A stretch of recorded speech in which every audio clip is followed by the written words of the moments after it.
All right, today we're going to dive into something I think a lot of us can relate to, an Instagram detox. We're looking at what actually happens when you decide to just hit the reset button. And hey, this isn't about quitting social media forever. It's more about what we can learn from taking a deliberate, temporary break. This quote right here, it just cuts right to the chase. It's not about hating the app, not at all. It's about that quiet, creeping feeling that you're not really in the driver's seat of your own time anymore. So that brings us to our first idea, this unseen controller. How does this simple app on our phones start to, control our habits and maybe even our thoughts without us really noticing? And you know, the turning point wasn't some huge dramatic event.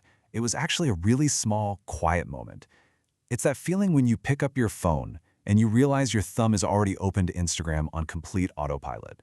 That's the moment you go, whoa, wait a minute. I didn't even choose to do that. So how does this even become an autopilot habit? Well, a lot of the time, it's tied to these little emotional triggers. You know, feelings that we're trying to distract ourselves from, or just escape for a second. The biggest one, the most common trigger, just plain old boredom. Any moment of stillness, any quiet gap in your day, it's like it becomes an automatic invitation to fill that silence with a quick scroll. And then there's anxiety, that little buzz of unease or stress. What happens? The reflex is to just immediately reach for the phone, right? To find a distraction from whatever's causing that feeling inside. And of course, the classic, procrastination. You've got a big project staring you down or a tough email to write, and suddenly the infinite scroll of what everyone else is doing feels like a much, much easier place to be.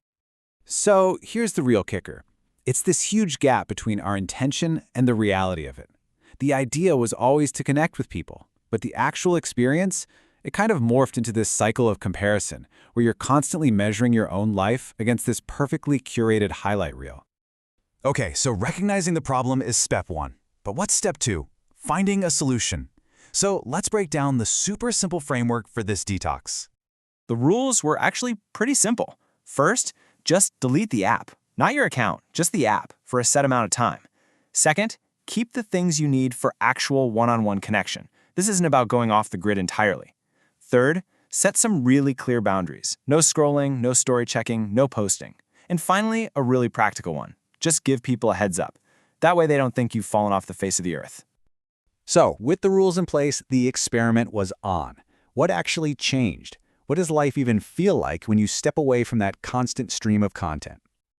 Now, before we get to all the good stuff, we gotta be real. Those first few days, they were not easy. They were uncomfortable. There was this constant twitchy feeling of reaching for a phone that didn't have the app anymore. It's like a phantom limb, but for a digital habit. And here's the key insight. That discomfort, that feeling of withdrawal, that's not a sign that you're failing. It's actually the clearest proof that the detox is working. That's the feeling of a really deep habit starting to break. But after getting over that initial hump, 4 really big things started to happen.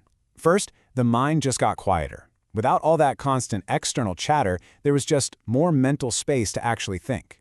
Second, time came back. Seriously, all those little 5-minute scrolling sessions added up to hours regained every week.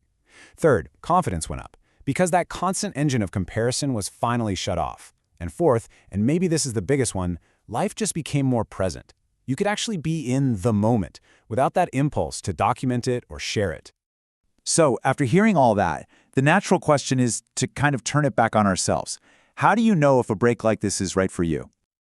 Well, here's a super simple way to think about it. Just pay attention to how the app makes you feel. If you usually close it feeling energized and inspired, that's awesome, keep going.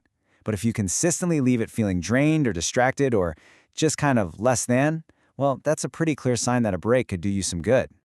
And it's so important to remember this. The goal here isn't some dramatic, permanent exit. It's just a temporary reset button. It's a chance to step back and consciously decide what you want your relationship with this tool to be. Ultimately, a detox like this really boils down to answering one simple but honestly pretty profound question. It gives you the space to remember who you are when you're not performing, not comparing, and not scrolling.